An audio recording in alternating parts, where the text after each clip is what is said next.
My name is Jay Jennings-Moss. I'm the editor-in-chief of the Silicon Valley Business Journal, and I'd like to welcome everybody to our special panel event this morning.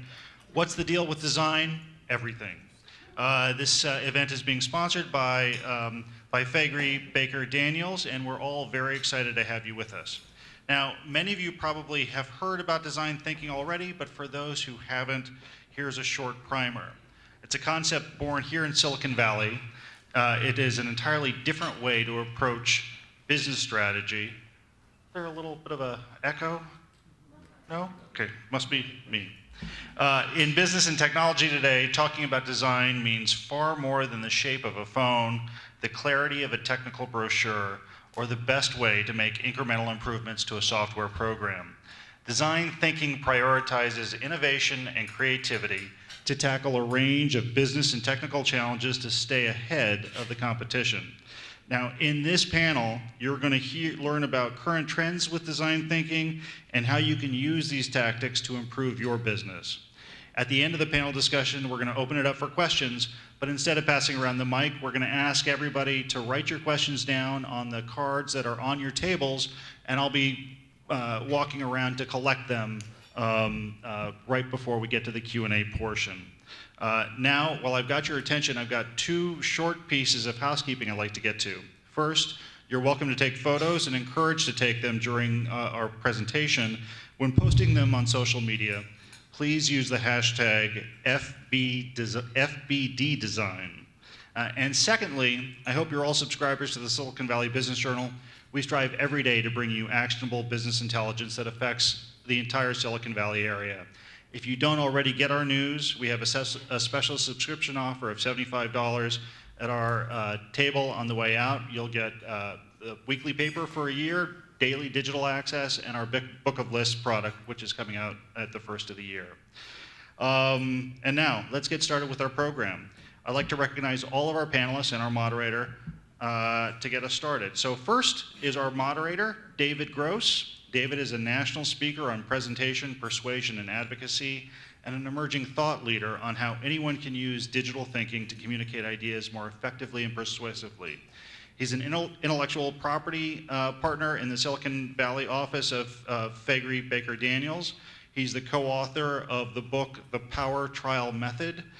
He's an advisory board member of Stanford Law School Center on the Legal Profession and an official partner of Stanford Legal Design Lab. David, it's great to have you with us today. Thank you. Joining David to his left is Darrell, on the far left is Darrell Coleman.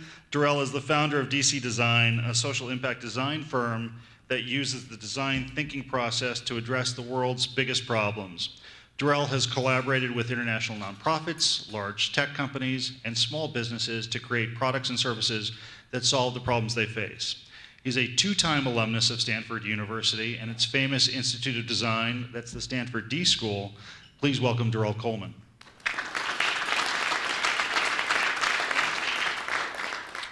And our final panelist this morning is Enya Titova. Enya is the first legal designer in residence at IDEO, the Palo Alto-based company whose founders introduced design thinking into our lexicon. Enya applies design thinking to challenges in the legal industry and beyond. She's developing expertise in the growing universe of legal technology startups and applications of blockchain and AI to the legal world. Please welcome Enya Titova. Now, with that, I'm going to get out of the way and let David take it from here. All right, thank you. Darrell, let's start with you. When was the first time you heard the phrase design thinking, and how did you react, if you remember? So for me, the first time I heard the phrase, I think, is less interesting than the first time I was exposed to the concept. So it's not a very good question. Let's just start with that. Well, the first time I was exposed to the concept was actually in a class at Stanford. It was ME 101, and we were given the assignment to list 100 problems in the world. Throughout this time, I'd listed up to 67 different challenges, like my clothes don't dry all the way in the dryer, skateboarding, there are cracks in the sidewalk, things that were pretty mundane for me as a student. That kills me, by the way, the skateboarding issues. I know, right?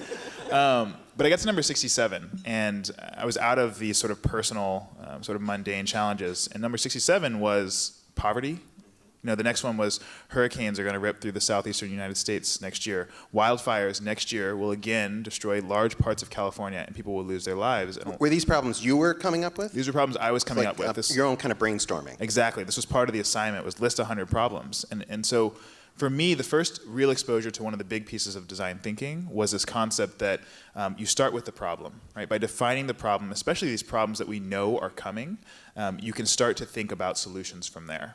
I'm taking a class in the history of design right now at Stanford at the D School, and they talk about you start with products that was 100 years ago, industrial design, that eventually you get to social impact design, which is in the last few decades. It sounds like on that day you were writing on the problems. You didn't know it, but you were writing the history of design.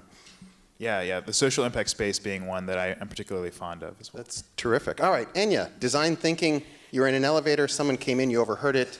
What was it? When was the first time you heard that phrase? I have a very similar experience to Darrell, I think. I had always sort of heard it. I didn't start to master it, I think, until I came to IDEO, but I have this very bizarre resume. I have a degree in diplomacy. I was a jewelry designer. I was a teacher. I was an instructional designer for the Princeton Review. Then I went to law school and became a lawyer, a litigator. So I've applied design thinking in sort of like one way or another in every single one of my roles. It wasn't until I came to IDEO that I realized that they put it together in this nifty sort of chart and process that you can think about and follow.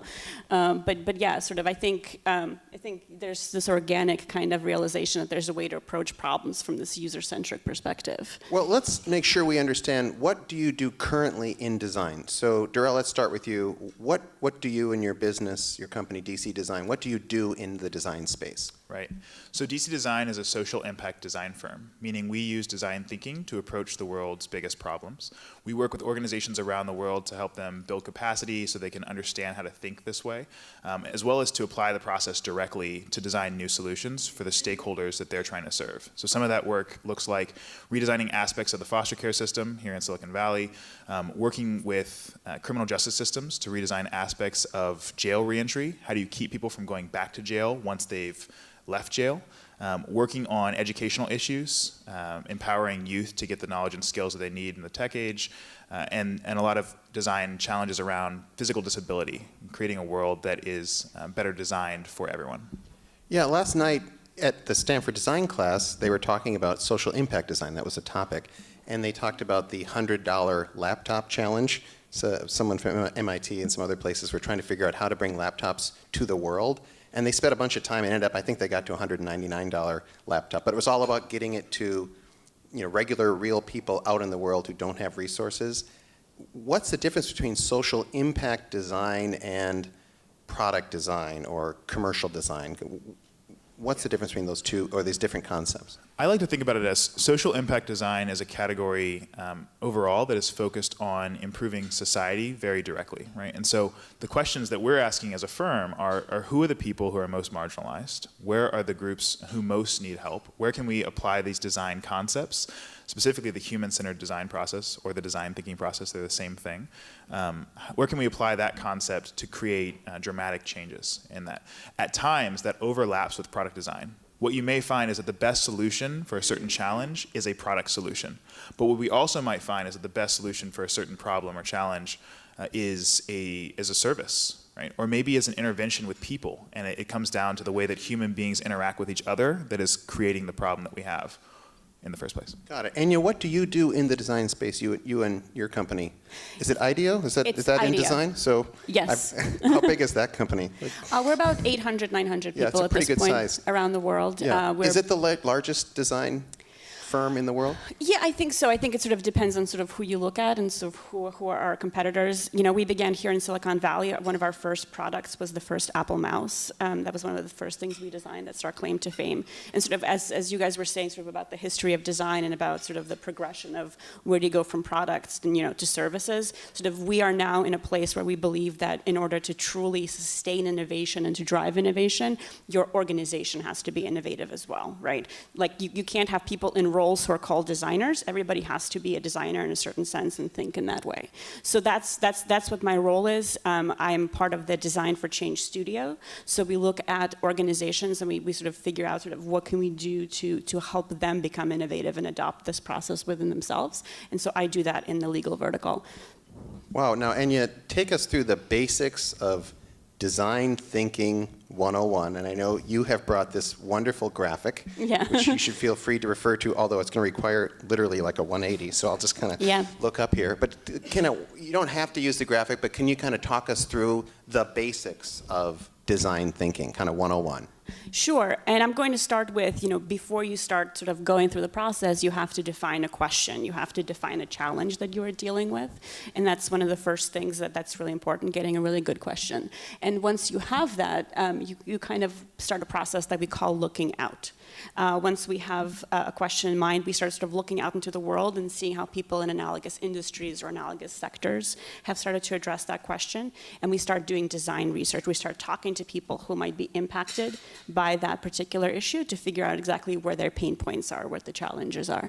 And once we have a good idea of all this information, we start to synthesize it and start coming up with some prototypes and some ideas to test with the users and with the stakeholders. Got it. So let's talk about looking out. I actually sat in on, I'm going to get it wrong, if it's Kaizen, anyone here probably knows the right way to pronounce it, but they talk about go and see or look and see, go out and see the customer or the user in their world. That's kind of a related approach to problem solving and process improvement. But here, what do you tend to call this concept of going out and trying to find out where people are coming from? Yeah, so there are different ways of framing this process. Again, back to calling it human-centered design is the real core of it. And so really what we're observing is we're observing human beings, and we're observing the systems that they live in, the world that they work in, and they move through to start with. So Darrell, I know you've spent a fair amount of time in our prior discussions hitting on this concept of empathy. What's the relationship between, first of all, what is empathy, at least in your world, and what's the relationship between empathy and this idea of looking out that Enya's getting at? Yeah, so empathy is this concept of walking in someone else's shoes, but really it comes down to how do I see the world as best as possible through the eyes of someone else. You can never fully empathize with someone else. You can never fully see through someone else's eyes, no matter who that person is. But this is about bringing your head as close to where their head is and trying to see as close as you can from the same vantage point. So empathy is really this looking out concept. It's saying we want to look at the human beings who are involved in a process and understand where they are, what their world looks like. One of the frameworks we use is observe, engage, do, which observe is let's just watch. Let's just see what they do. Let's look at the actions that they're taking. Engage is really this, let's have conversations with people. If I want to design something for you, I should probably talk to you first. And it's remarkable how often we don't do that. It's remarkable how often governments don't talk to people who've been to jail to redesign the jail experience or keep people out of jail, or how often we don't talk to foster kids when we're redesigning systems tailored to foster kids. And so that's the engage part. And then do is where we can say, how do I walk through some of what your life is like, right? How do I move through those same spaces and get a feel for it in my own body so that I can take that with me? So Enya, how important is this first step in design thinking of looking out, becoming empathetic, and how often do clients, they're in a bit of a hurry, so they want to skip that step or they want to shorten it. Do you have to engage in a discussion about the importance of this first step and what it really involves? Well, I think that first step is crucial, right?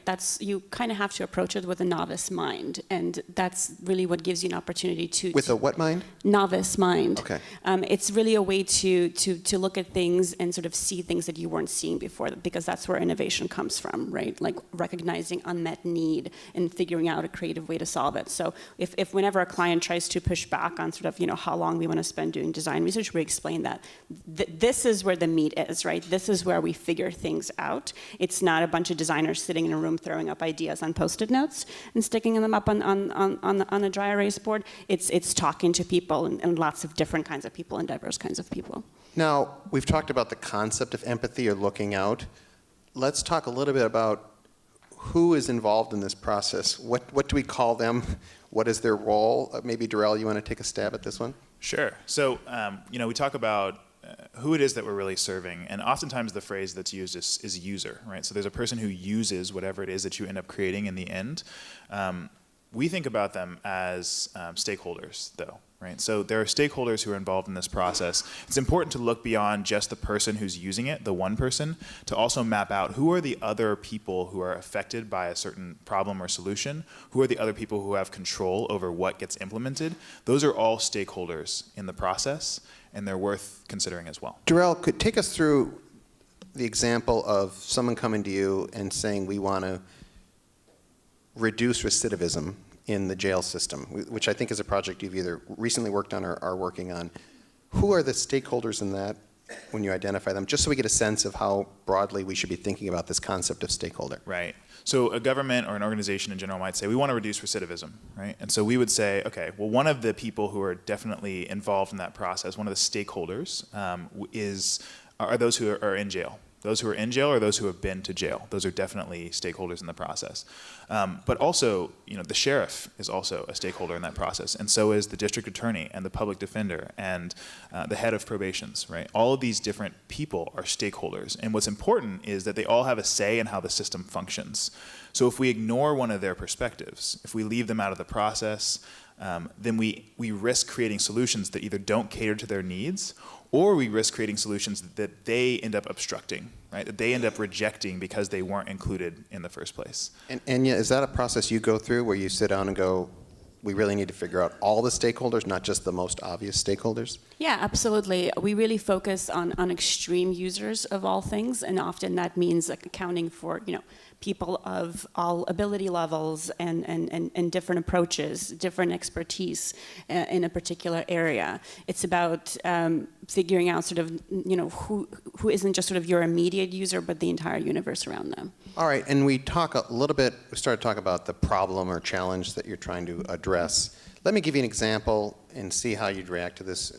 Let's start with you, maybe Darrell. I come to you, I represent the San Jose Airport Commission, if there is such a thing, and want to make our gate area better by making these chairs better. I mean, I think the chairs in the gate areas aren't very good, and we have a budget, and so we want to fix the chairs, and we come to you and say, okay, so help us fix our chairs. How would you respond to that type of design problem or challenge, and what would the process be that you'd educate me on as we started to get going? Sure. So I'll give you both my internal processing, my thoughts, as well as what I would actually say, right? So my first thought is actually, you said you want to redesign the chairs. Let's step back a little bit. Is that really the problem? Are the chairs really the thing that need to be redesigned? Why do you want to redesign the chairs is the core question that I'm asking. What I would actually say would be, well, tell me a little bit more about that challenge. Tell me a little bit more about why you want to redesign the chairs. Or what Why are you asking asking that? Because I'm trying to figure out what the actual scope of this project needs to be. I'm trying to figure out what the actual problem is. We often talk about problems within problems, right? So what's presented as a problem is often a solution, actually. And a lot of the design thinking process is about tearing apart or breaking apart the different steps of solving a problem into their discrete components. If we can do that, then we can say solving the problem is different than defining what the problem is. And saying we want to design better chairs is both a solution and a problem mixed together.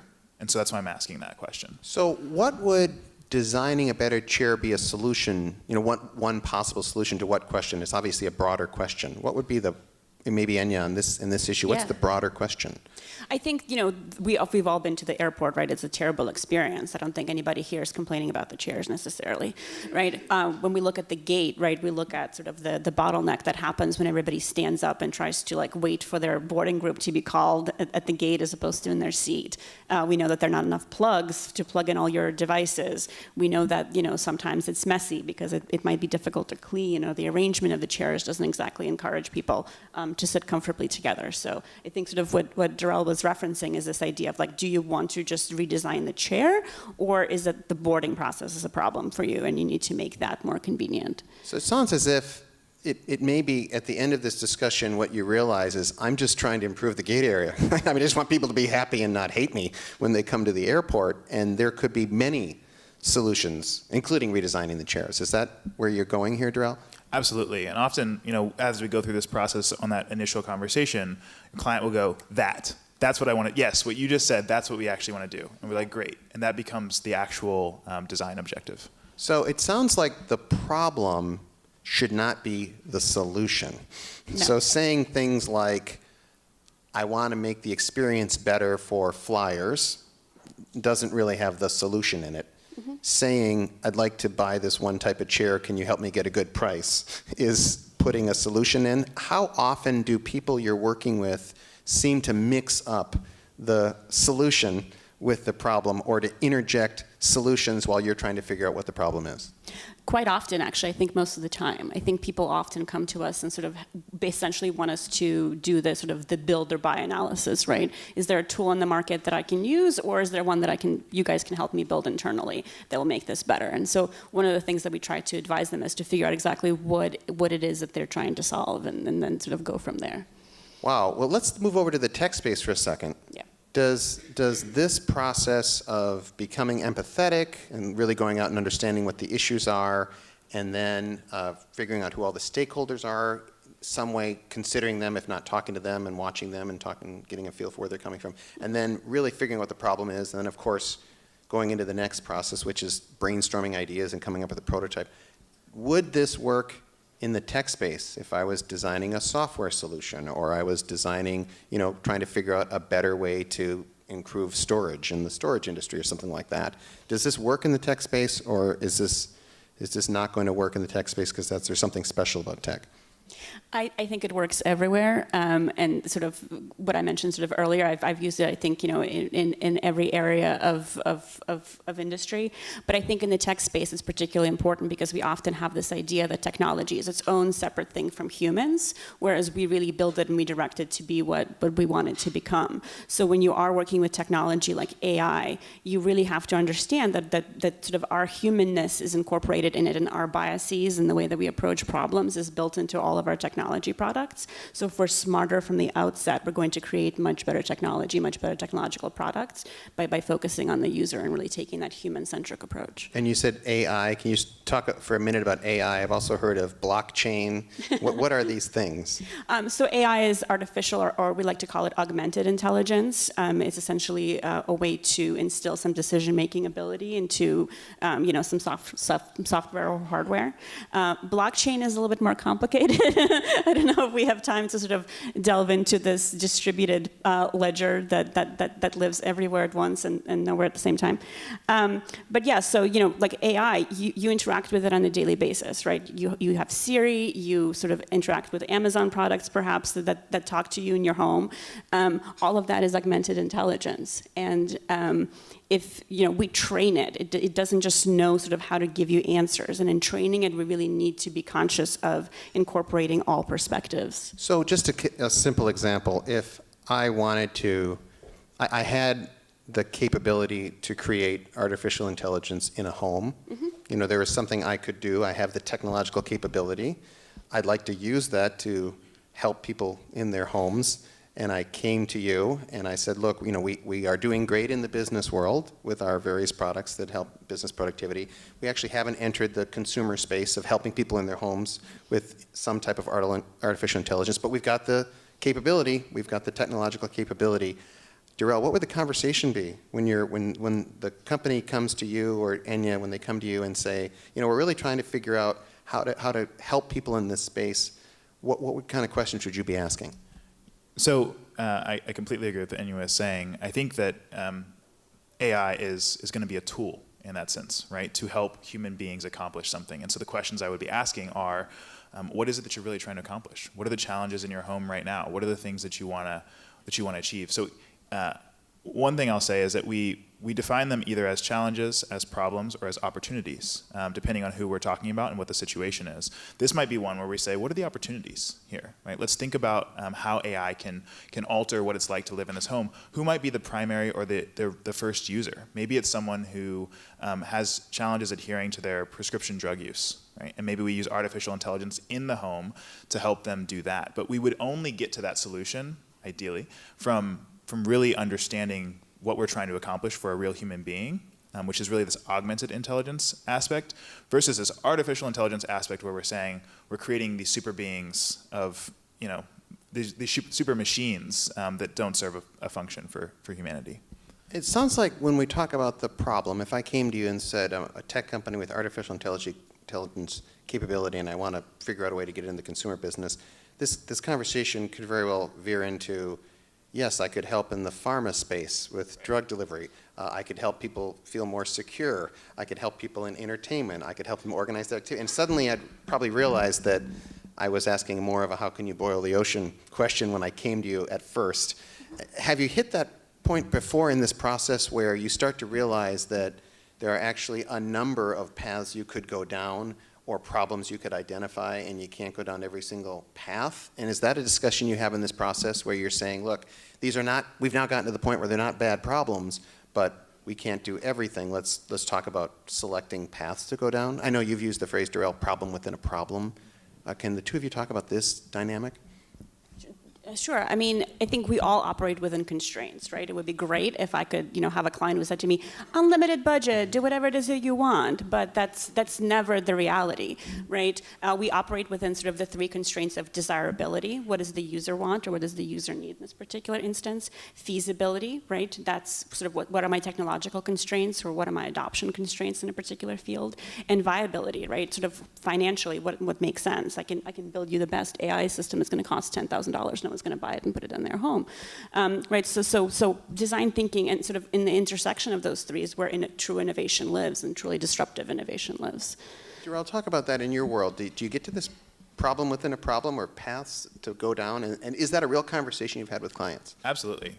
One, I think it's a good thing at times. This is what this process is really useful for, is to say, you thought that there was this one path, right? And this one solution was designing a better chair. We'll keeping with that example. But really, you realize that there are all these opportunities, right, to create change within the space that you're in, or to use your technology to create change, right?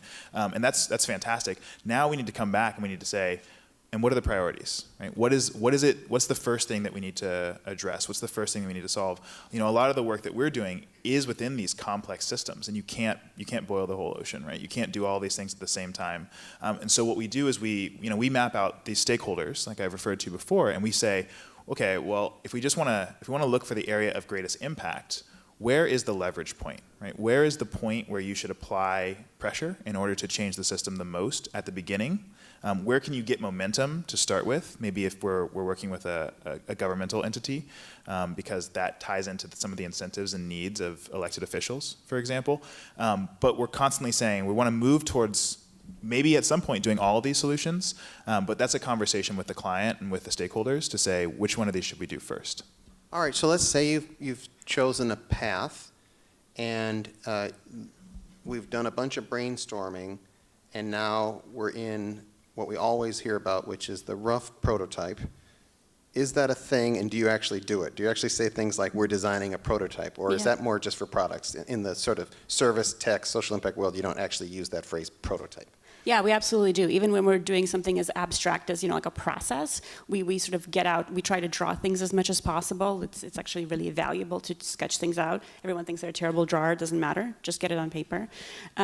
It's fail early and fail smart, right? You want to fail in that early prototype stage and not when you're rolling out your product. I think we've all seen products roll out, and sort of there's suddenly this unexpected challenge with marketing, or there's suddenly a challenge with how actual users use it. I'm not going to name names, right? But it's just sort of like if that had been considered and prototyped earlier on in the process, you wouldn't have had this sort of giant business failure in the back end. Do you say things in your service world of, hey, okay, here's the prototype, now we're going to go over it or explain it, and then you get feedback? Yeah, absolutely. We pilot things all the time. We want to deploy things to a small group of people, really have them test it out and get feedback. And sometimes it's as trivial as like, this picture makes me really unhappy and nervous that you put together on this form that you put for me, to as broad as like, these conversations are really not flowing when we're trying to have them within the company, and sort of where we're hitting some choke points. How about you, Darrell? Do you ever say, okay, I've come up with a prototype? Do you use that? And then what's that like in your world? Yes.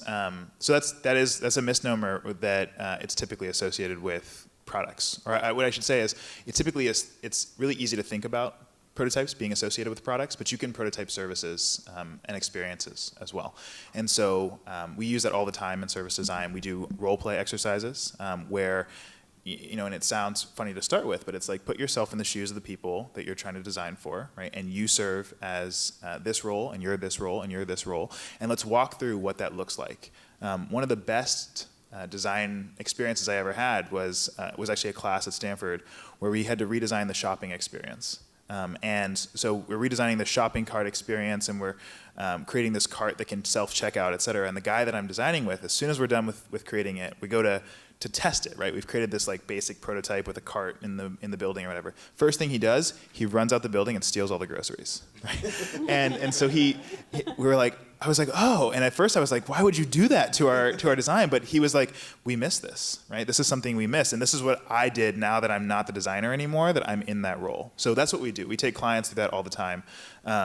That process of saying, let's prototype this out, let's role play through this experience, what this looks like.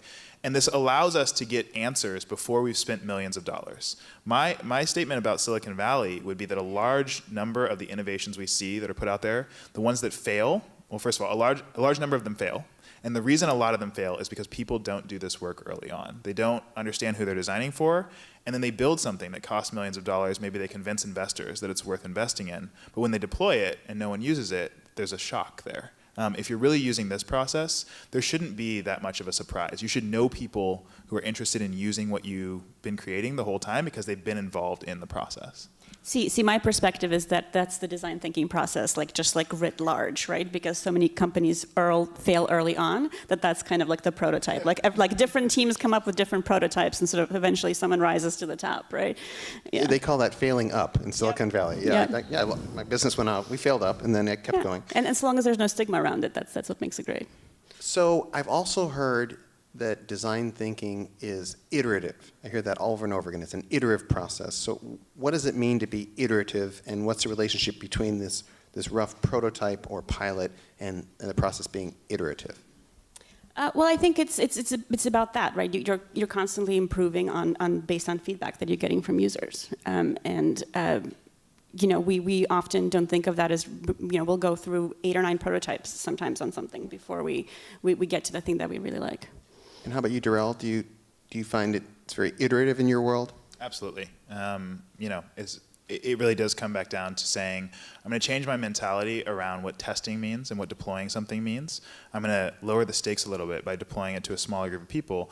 But then it's okay if we do have to go through 4 different versions or 5 different versions. We're not going to scope this out to the point where the first time we present this to the world is the first time that anyone has ever seen it. We're going to do this in a way where we've tested it before and we have some confidence behind it. And even that design research phase itself can be iterative, right? Every time I talk to a new stakeholder, I kind of augment what I'm going to ask the next person I'm talking to, right? Because I keep getting insights from different types of users that inform me as I do my research. Okay, so we've talked a little bit about design thinking and the framework. Start out by really trying to get out there and be empathetic and identify all the stakeholders, and then keep redefining the problem until you get it right, and then after a brainstorming process, develop these prototypes and test them until they improve. How is this different from, do some market research, make sure you have a focus group, and we should be good? How is this not just that, which I think a lot of people might just hear design thinking and go, okay, yeah, you do a little product research and you get a focus group. I get it. Why is it not that? Because the focus group is constrained itself, right? You're putting people in an artificial environment, and that itself will define the outcomes that you're going to get, right? With design thinking, we're watching people use the thing in the real world. We're starting with that process. We're not presenting them with option A or option B. Which one do you like better? We're really starting from scratch and seeing how people actually use things and sort of where the constraints are before we actually come up with A or B to test. How about you, Darrell? How do you take this idea of, it's just kind of market research and a little focus group, we're good? Yeah. First, I think the focus group is sort of an added thing that happens, a lot of times. A lot of people, they sort of do the market research and they say, this is great. Like, we've got this idea of the market, which only gives you sort of a large directional idea of where to head. It doesn't actually give those details needed to build the constraints for creating whatever it is that you want to create. That's really where this is different. The focus group, like Anya said, is an artificial environment in many ways, and can definitely be a part of the empathy process and the design thinking process. But with this mindset as a whole, what we're saying is we're not going to just stop at this first engagement. We're not going to sort of pull in some information, add that to our market research, and say now we know what to build, go forth and do it. We've all seen applications, apps on our phone that have way too many buttons, way too many features, way too many things that you can click on.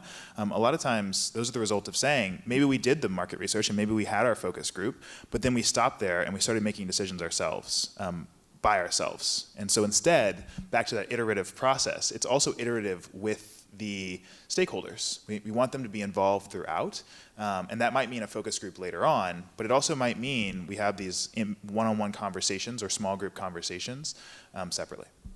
And frankly, when you are sort of putting out a survey there, when you are designing a focus group, you're letting your own bias infiltrate the process. So unless you are really having like a tremendously diverse team that themselves have personal experience with whatever it is you're trying to redesign, it's you're just not going to capture all the perspective that you need to capture. Okay, so if we think about a survey that has 15 questions that you mail out to 80 people or 1,000 people, whatever, that's sort of one way to do it. But then I hear a lot about these conversations, and then you mentioned earlier you might change the questions you're asking. Talk a little bit about that process, because that sounds a lot different than a survey with 15 questions. Yeah, like I said, when you have a survey, you're putting out responses there if you want to have any kind of standardized data coming out of it, which isn't bad, right? There's room for data in the design thinking process. I think we all agree, and that's the next big innovation. But you have to really have done have open-ended conversations with users before you can really set it down to those sort of limited responses and offer it to them. And Darrell, is that something you do in your area where you open-ended questions and listen and see where it takes you? Absolutely. And what's the role? What's the benefit of that? I would think about it as it allows us to go down whatever path sort of reveals itself, and every stakeholder, every individual stakeholder, has a different path that it might lead down. When we create a survey and we send that out to people, really we've codified what the questions are that we're going to ask. But as Inya's saying, we want to be adaptive, right? We want to be responsive. We want to be able to respond to new things as they come up and say, oh, that's really interesting. Actually, tell me more about that, because we might learn that there's some assumption that we've had that's actually inaccurate. Surveys can be really helpful for confirming or checking whether those views apply to massive groups of people, but we have to do that initial work to figure out what are the questions we should even be asking. If I sit in a room alone and I come up with all the questions, then I'm going to miss something. Got it. Let's talk a little bit about the design thinking process, since we've now gone through a lot of examples and concepts. Flare, focus, wide, narrow, wide. What is going on? I see lines. Behind me? Yes, it's like it gets really wide here, then it gets narrow, then really wide. What is this idea of converge, diverge, flare, focus? What's that all about, Inya? The worm. So as we were talking about before, sort of, when we have a client come to us with a question or with a challenge, we often find ourselves expanding that a little bit more to try to help them find just the right solution. And that's when we begin the looking out process and finding analogous situations that we can look at and conducting our research. And that's when we sort of synthesize it. What is synthesize? What do you mean by that? So we'll take all of the insights that we've gotten from our design research interviews or other sort of activities that we do with users, and we sort of really boil them down to sort of similarities that we're hearing across the different stakeholder subsets, right, that are common to everybody, because we know that's going to be where our solution is going to be the most impactful. Got it. And then we're going out here, and again, we're diverging and converging. What's happening as we go down? Yeah, so at this point we have some ideas for what some of the pain points are, and we start looking at what are the various solutions, right? So we're diverging again to look at sort of all possible solutions, and we go through a brainstorming process where there are no bad ideas. Sometimes sort of the craziest things you come up with end up being sort of the end product that happens. But eventually you kind of have to narrow in, you have to figure out what your constraints are, and that's sort of where you prototype and identify some of the things that work, and start testing them out in the field with users. And based on the feedback that you get, you might diverge a little bit, you might bring back some of the features that you had previously discarded and start incorporating them into the next version of the product. So pretty wide open at the beginning when you're going out and watching and seeing and listening and asking open-ended questions and maybe doing surveys in addition, but gathering information and learning and kind of evolving what you're trying to solve. But at some point you define your problem. That's when it's converging. And then I like this next process, ideate. Yep. What does the verb ideate mean? And what is that getting at? Because you've done a lot of talk with stakeholders, a lot of listening. You've started to figure out what your main issue is. What's ideate? Ideate is coming up with solutions, essentially, based on the insights that you've gathered. So it's not me as Enya saying, this is what I think the solution should be. It's informed by the insights I got from the users. Here's where I think some of the alternatives are for addressing the problem. And do both of you do actual brainstorming sessions where people gather somewhere and the good old-fashioned write down things on Post-its and throw it on the wall? Good old-fashioned Post-it notes and writing things down, exactly. Yeah, it's a big process for us. Can you talk about what makes brainstorming effective, both the type of people you want in the room and also the process, and what are some of your greatest hits where you say, well, I've found this approach tends to work pretty well? Right. So one of the things that makes it really helpful is this concept of radical collaboration, right? So how do we have as many perspectives in the room as possible? So those different viewpoints see the challenge that we're trying to address differently, and they offer different kinds of ideas. And that's really helpful. That being said, we need to set a certain set of ground rules like before we get started with ideation or with brainstorming. And that really comes down to saying all these different perspectives are in the room. We actually want to say that there are no bad ideas right now. There are no bad ideas. Everyone's perspective on this matters. And even if the idea is crazy, which we encourage it to be, it's a lot easier to scale down an absurd idea than it is to make a mundane, boring idea great. And so that's really where we start. We say, if you don't have lasers and teleportation somewhere in your solution set, then you haven't gone far enough. Because we do things every day that at one point in history would have seemed like teleportation. You text somebody, and 200 years ago that would have been, oh, you're going to teleport a letter to me, right? But we have these concepts now that don't seem so absurd because technology has advanced there. We push people to dream, at that level, and for our solutions as well, dream at that level, and then say, okay, now how do we make this actionable? Yeah, I think, two things that make brainstorming really effective are practice, practice, practice. Because, I'll often run workshops with people who have never done a brainstorming session before. And the first brainstorm we do, it's kind of slow, right? People might write, one idea out on paper. They don't want to share it with the group. They're nervous.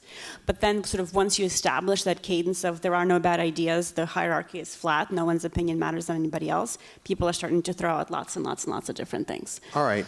I want to pick up on a phrase you just used. You said the hierarchy is flat. So we've got a tech group in a room, a lot of cool whiteboards, a lot of Post-its, enough markers for everyone. You've got 7 people, but one of those people is the boss. Right. And she is in charge, and everyone's reporting to her. Mm-hmm. And she has an idea, and you notice everyone's saying, that's just such a good idea. I would hate to even get in the way of that idea. And everyone's like, yeah, they're building momentum, so this is good. You're the brainstorming process, you're now developing a solution. Yeah. Do you ever notice that tendency to Absolutely. celebrate the boss's ideas and to maybe make sure you don't get in the way of those ideas? Yeah, it happens all the time, and so that's the job of a good facilitator as well, right? Is to say we're going to set the norms early on, and we're going to make it so that we're not gravitating towards the ideas of the boss. We're not just trying to please the boss, and it's also, frankly, it's a conversation that we would have, with a boss, which is that if you are this gravitational force within the room where everything needs to revolve around what you're doing and what you're saying, then that's inhibiting the team from coming up with things that you might not have thought of just yet. So that happens all the time, and there are ways to sort of set that process up so that doesn't occur. And, I used to be a litigator, I used to be a lawyer. Law firms, no offense, are some of the most hierarchical organizations out there. It's the partner's way or the highway in the end. But even in that kind of organization, you can still embrace sort of the different perspectives that people in the different positions in the hierarchy bring. Like your super junior associate might know facts about the matter that you don't know because you're focusing on bigger strategy, right? And I think that works in every business organization, right? Your developer is going to come to you with challenges that sort of your product guy isn't thinking of because he isn't thinking at the minute enough level. Yeah, and for those interested in those practical techniques, one of the techniques that we use is to have people do mind writing first, or whatever the term is you want to call it, but basically write down some of your ideas for a few minutes before we begin the brainstorming process. That allows for both introverts and for the not boss to get their ideas written down without any interference before we go to the actual let's put them up and say them out loud phase. Yeah, we also once did a design sprint with a tech company, and we had blind voting. So there's a bunch of ideas. Everyone voted for idea number one. The boss voted for idea number 3, but they didn't know that. And then when it came out who had voted, they all started to go, you know what, idea number 3 might work. I mean, maybe we should be. And I said, no, this is non-hierarchical. We've got to respect the process. And I do think maybe you've got to get buy-in from your stakeholders for the brainstorming session. Do you have that discussion sometimes before the brainstorming session with people who you know could control it and try to get their buy-in? Ultimately, I'm about the coalition of the willing, right? If you're coming to IDEO, you kind of already are a little bit interested in the process and trust us a little bit that we're going to get you the results that we've gotten for people beforehand. So we do get that buy-in, I think, very early on, and people who approach us. Sort of, I never want to convince you that this is a good idea, right? Like, either you get it or you don't, yeah. And how about the idea of a I'm going to say cross-functional group, diverse group? Why are you seeking diversity in your brainstorming group, and does that really matter when you're trying to create really good ideas? Yeah, I think it comes back down to that empathy. You know, empathy is this foundational element, and we all can look at a certain problem and we all see it from a perspective. That perspective that we hold is not completely invalid or even invalid at all, right? They all might have some element of truth within them. And so what we want is those different perspectives to be represented at the table, or actually standing up in front of whatever board it is that we're posting these ideas on, so that we have a variety of perspectives. It's really hard to take that crazy idea and make it actionable if you don't have that diversity of perspective as well. If everyone thinks the exact same way and everyone thinks that this idea is crazy, it's going to be hard for anyone in that group to say, well, actually, here's how we could do that. Yeah, I think incorporating diversity is sort of, again, getting back to this technology question, the question of AI, right? If you're training your AI to recognize pictures of shoes and you only show it pictures of sneakers, right, it's never going to recognize a high heel, right? And so having that diversity of perspectives in the brainstorming session is what allows you to sort of incorporate the whole range of concepts into your product. All right, let's get very nitty-gritty and very practical. So assume I, either work at a tech company or a service company, and I'm either a developer or I'm on some sort of team, and someone comes to me, supervisor type person, and says, okay, David, I want you to plan this event, and it's an important event, it's a big deal, or I want you to improve the way we are processing this thing that we have to deal with every day, or you know what, in this product development cycle, the next phase is going to be this phase, and why don't you work on this, and why don't you try to fix this? Whatever the issue is, whatever the assignment is, if we wanted to have someone be a mini design thinker and actually use these concepts in a day-to-day job, what are some of the things you could do when you get that assignment that doesn't get you fired, but actually allows you to help the company and help the supervisor and help the team, help the mission of the organization? Can you give us some practical mini design thinking tips for that person who's in the salt mines doing real work, Sure, not running everything, but wants to be a design thinker? Yeah. And this would go for both the manager delivering the process as well as for the person receiving it. But it is to ask that question: is why? Sort of why. Right? There are a lot of ways to ask why than just saying why. But what is the ultimate goal? Right? What is the end goal? What are we really trying to achieve? What outcomes do you really want us to to create here? And then the other, ideally is thinking, are these based in the real responses, quotes, real words of real people that we're really trying to serve? Asking those questions is something that I think anyone can do. Not everyone has the power from the position they're in to necessarily change that course. But one of the other ways that we can also emphasize this process is to use this process between people within a certain company itself. Right? So I am a developer and I have a team that I work with, right? And there are other departments that I work with, and there are others that I'm trying to serve. how do I make sure that I'm relating to them and the needs that they have throughout this process to make that go as smoothly as possible. Almost coming up with your own mini stakeholder list. Exactly. Got it. Enya.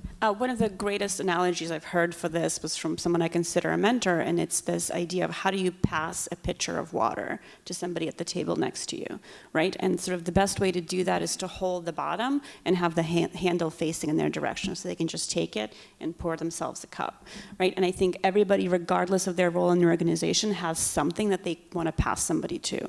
And even if you have the smallest chunk of whatever the development project is, there's a way that you can think about its role in sort of the bigger product, the bigger strategy, and also pass it along to the person who's going to take it, one step further and implementing it into that strategy in a way that makes the most sense for them.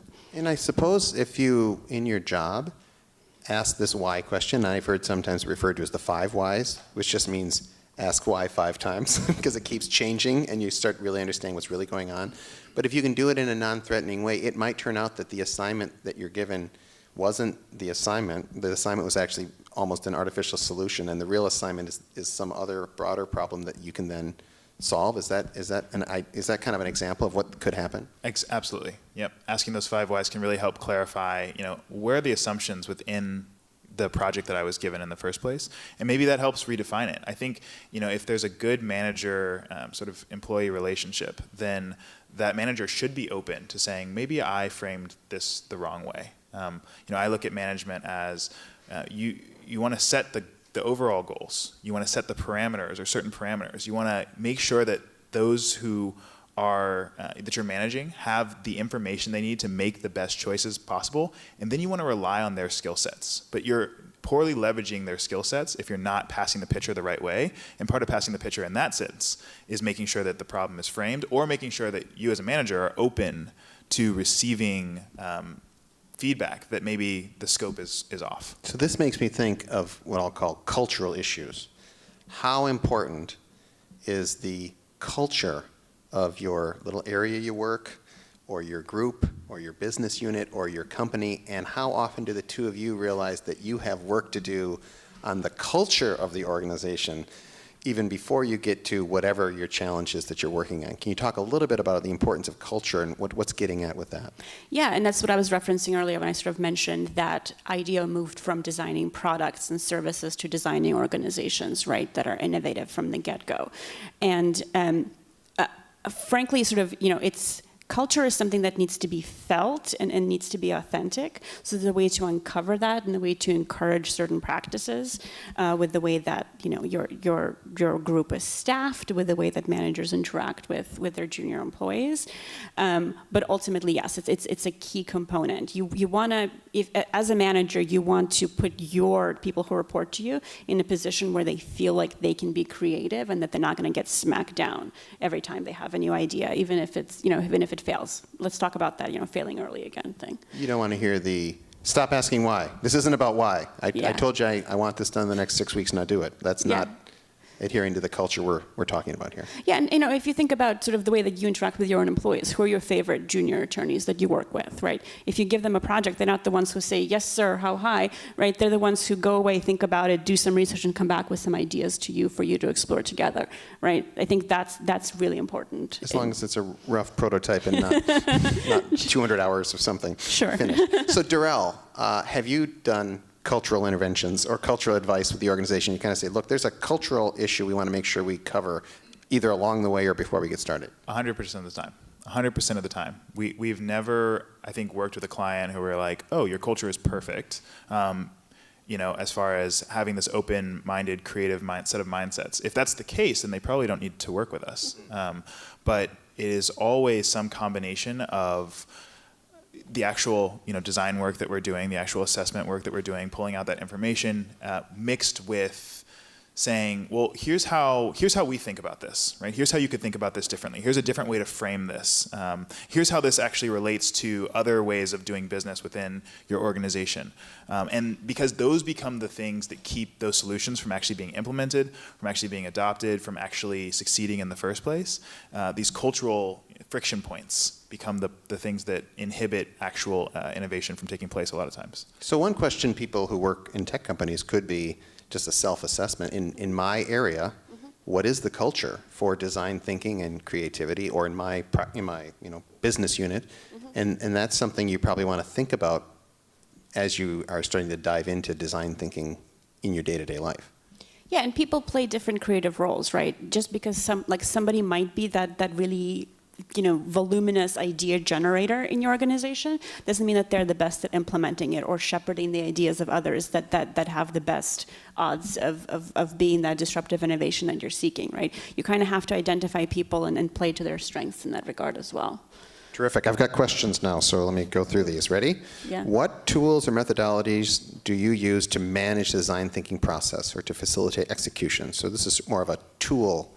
Are there software tools or other, books or other things that jump out? Do you want to take this Sure. one? I'm trying to think. We actually rely a lot on Google for a lot of our remote collaboration because it's a really great platform overall for whether it's spreadsheets or it's So Google, that's a local Silicon Valley company? a small Silicon Valley startup that we use for a lot of our collaboration. Good for you. We end up introducing a lot of our clients to that because we're working with organizations who aren't using those platforms. But that allows us to collaborate with them from a distance. So that's one big thing. We use Post-it notes a lot for our brainstorming sessions. We have design notebooks that we use for taking notes, for our empathy interviews when they're in person.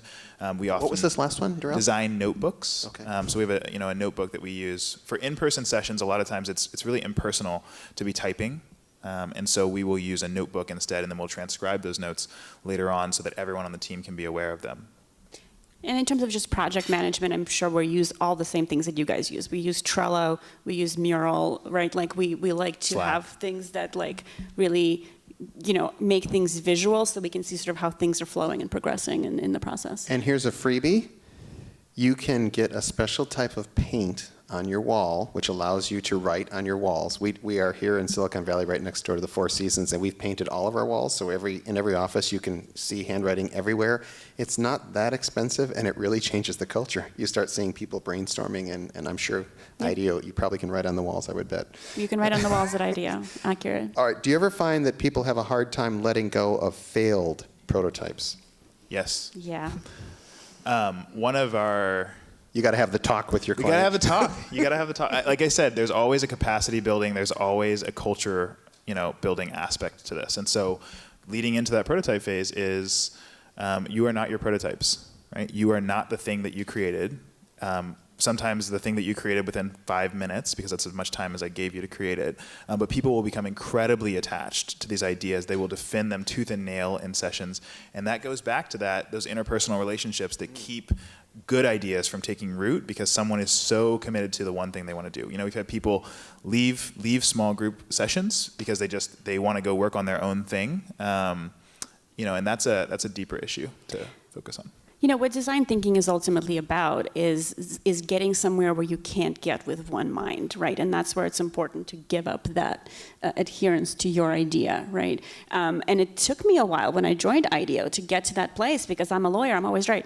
But so it really is about embracing that, here's my best effort, here's where I got it, why don't you take a look, why don't you give me honest feedback? We really believe in radical candor, right? It's not about you as a human being, it's about just making the product the best. I love that phrase, you are not your prototype. Absolutely. Yeah. But and then the last part would be, I would say, it's helping people find the part of their prototype that they're clinging to so much. Why are you clinging to that?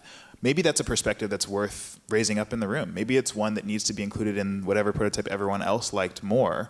Maybe it becomes a feature of that other solution. But those are the core elements of Right. not Hit him with falling the in 5 love. whys. Absolutely. Yeah. It All right, comes for back to the same Darrell, thing. assuming you have a tight schedule, how do you convince the stakeholders of the importance of observation, research, and data collection, and how often do they resist this exploration phase?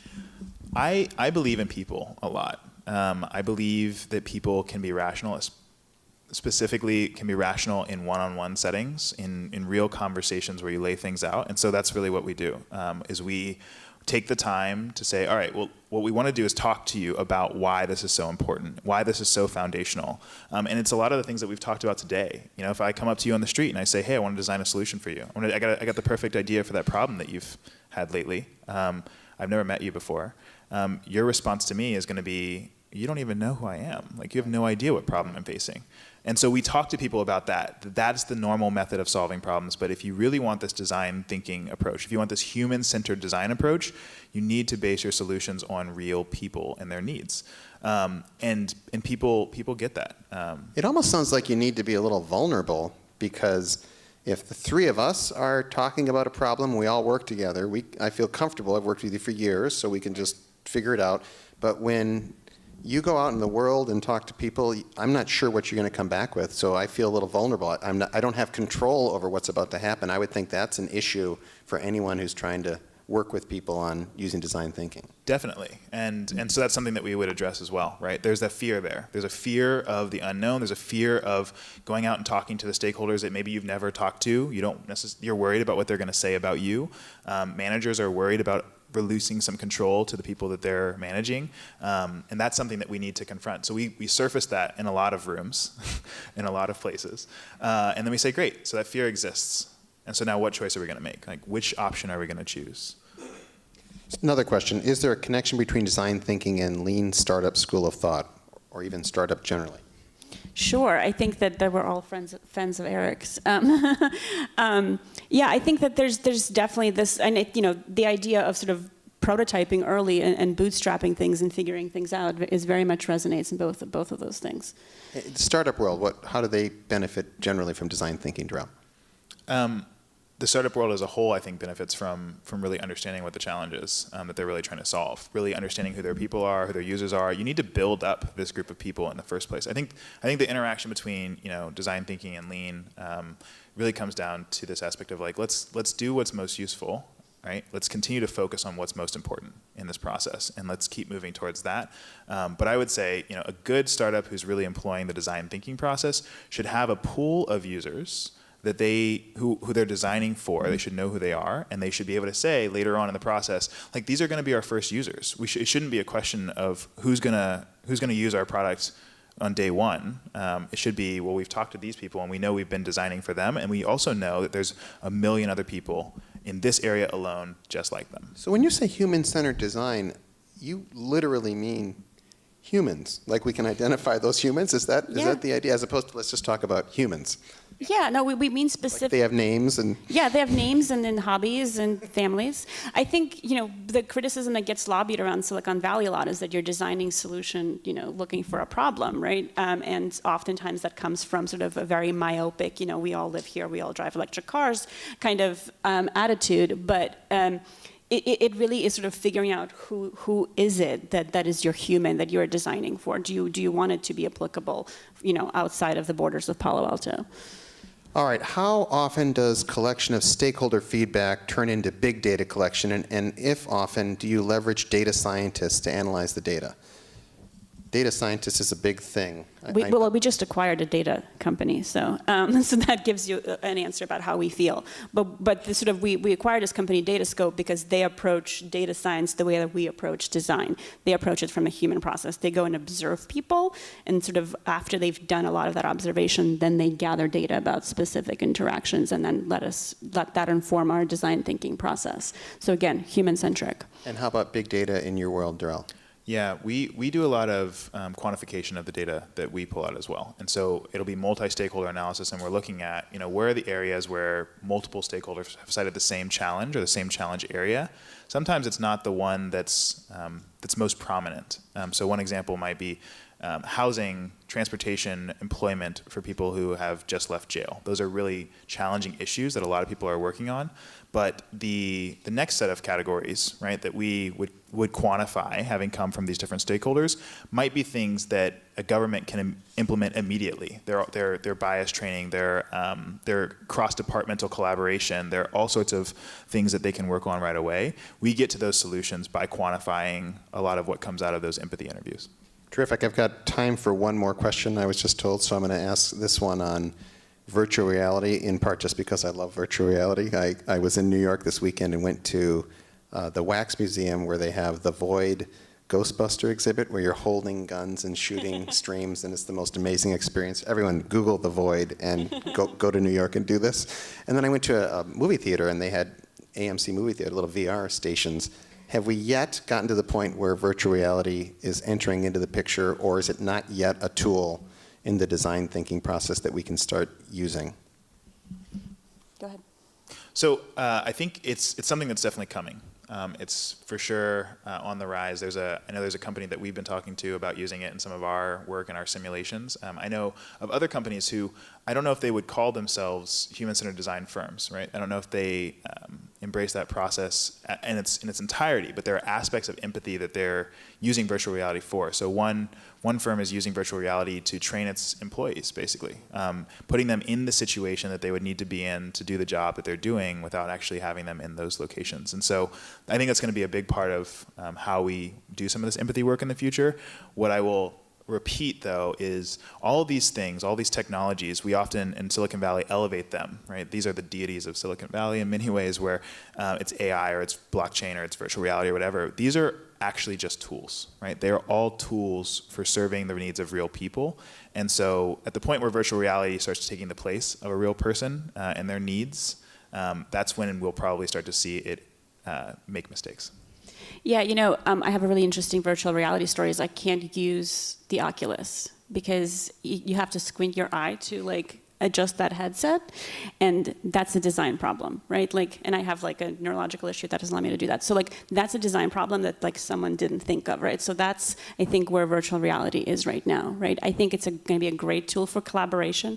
We were talking about the 21st century office earlier and how it's going to be remote and distributed, right? It's still helpful to see someone's face, so I think virtual reality is going to enable us to do that. But again, it needs to remain inclusive, and it needs to great way to prototype, right? If you're trying to prototype a physical space, perhaps, and as costs start to come down, I think it's going to become a tool in prototyping. But until then, yeah, I do think we need to be very careful about sort of really thinking about how we're using these technologies. All right. Well, thanks for all of your wonderful thoughts, and good luck to everyone. And thanks to everyone for coming here today. Great job.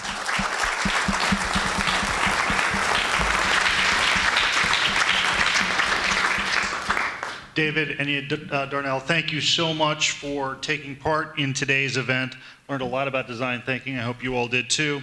Once again, we'd like to thank our sponsor, Faegre Baker Daniels. And for future Business Journal events, please, I invite you to visit our events page at bizjournals.com/San Jose/events. This concludes our discussion this morning, but don't just leave just yet. We've still got some coffee and some treats outside. Mingle, mix, ask a few additional questions, and enjoy your day. Thank you.